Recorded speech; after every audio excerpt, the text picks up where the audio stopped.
নালন্দা মহাবিহার। বর্তমান বিহার রাজ্যে তখন গড়ে উঠেছিল নালন্দা মহাবিহার। এটি ছিল বৌদ্ধ শিক্ষা চর্চার তখনকার দিনে সবচেয়ে বড় কেন্দ্র।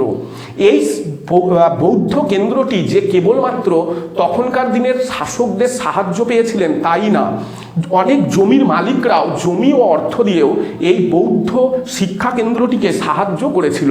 এই শিক্ষা কেন্দ্রের শিক্ষা ব্যবস্থার এত খ্যাতি ছিল যে তখনকার দিনে এশিয়ার বিভিন্ন দেশ থেকে, জাপান, সুমাত্রা, কোরিয়া, মঙ্গোলিয়া, চীন প্রভৃতি দেশ থেকে ছাত্ররা এখানে পড়তে আসতো। এমনকি হিউয়েনসাংও এই মহাবিহারে লেখাপড়া করেছিলেন।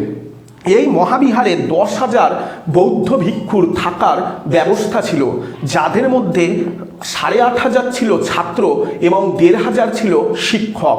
এবং এই মহাবিহারে যে বিভিন্ন অনুদানগুলি আসতো, সেই অনুদানগুলি দিয়ে ছাত্রদের খাবার দাবার, শয্যাপত্র, ওষুধের পাশাপাশি শিক্ষকদের বেতন দেওয়ারও বন্দোবস্ত ছিল।